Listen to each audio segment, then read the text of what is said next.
آج کا ٹاپک بہت امپورٹنٹ ہے اور بہت انٹرسٹنگ ہے. میں آپ کو جو میڈیکل متھس ہیں ان کے بارے میں بتاؤں گا، اور یہ وہ میڈیکل متھس ہیں جو سال ہا سال صدیوں سے چلی آ رہی ہیں. ہم ان پہ یقین کرتے چلے آ رہے ہیں، اور بہت سارے کام جو ہمیں نہیں کرنے چاہیے ہم کرتے ہیں، اور جو ہمیں کرنے چاہیے ہم نہیں کرتے. مثال کے طور پہ ہم مچھلی کے بعد دودھ نہیں پیتے، اور دودھ اس لیے نہیں پیتے کہ ہمیں یہ کہا گیا ہے کہ اگر مچھلی کھانے کے بعد آپ دودھ پئیں گے تو آپ کو ایک خاص بیماری جسے چمبل کہتے ہیں یا what ever you name it, آپ کو جلد کی اسکن کی بیماری ہو جاتی ہے. اب کوشچن یہ پیدا ہوتا ہے کہ میڈیکل سائنس کے اندر مچھلی اور دودھ کا اس قسم کا کوئی تعلق ہے ہی نہیں سرے سے. اچھا، پھر اس چیز کو جسٹیفائی کرنے کے لیے کچھ لوگ یہ کہہ دیتے ہیں نہیں ایک خاص قسم کی مچھلی ہے، وہ کھانے سے جلد خراب ہو جائے. اب وہ خاص مچھلی کون سی ہے؟ نو بڈی از نیمڈ اٹ. اور اگر اتنی وہ خاص مچھلی ہے تو پھر اس ایک خاص مچھلی کے لیے جو کروڑوں اربوں مچھلی ہیں ان کو کیوں کھانا چھوڑ دیں ہم؟ سو دس از اونلی اے myth. اس کے اندر کوئی حقیقت نہیں ہے.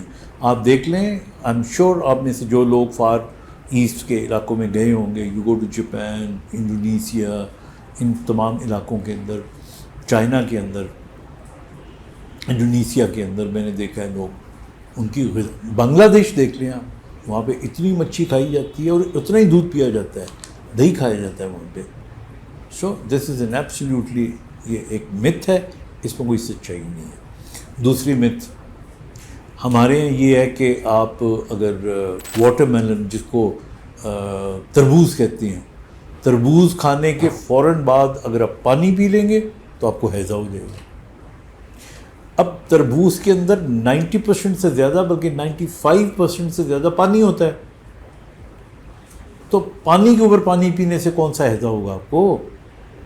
ہیضہ تو ایک جراثیم کی وجہ سے ہوتا ہے.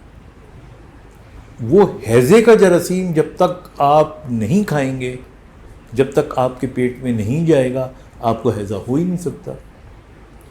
سو اب وہ یہ متھ کیوں بنی ہوئی ہے؟ یہ شاید متھ اس لیے بنی ہوگی کہ جب ریڑھیوں سے کوئی چیز آپ لیتے ہیں تو بعض اوقات پولوٹیڈ پانی اس کے اوپر لگا ہو، اس کے اندر ہو سکتا ہے کبھی تربوز کے اوپر بھی لگا ہو. لیکن تربوز کا اگر آپ چھلکا دیکھیں تو وہ اتنا مطلب تھک ہوتا ہے کہ اس میں سے نوبڈی کے اندر کوئی چیز جا نہیں سکتی. لیکن ہمارے ہاں کچھ کھلے ہوئے تربوز لوگ بیچ رہے ہوتے ہیں. So there could be a possibility. لیکن تربوز کے بعد پانی پینے سے یا ایون لسی پینے سے آپ کو کسی قسم کا ہیضہ نہیں ہونا چاہیے، نہ ہوتا ہے. So I think that thing should be taken out of your mind. تو اس طرح ہم اور بھی متھس کے اوپر بات کریں گے اگلے پروگرام کے اندر. لیکن آج جو میں نے باتیں بتائی ہیں ان پہ ضرور سوچیے گا، اپنا خیال رکھیے گا. خدا حافظ.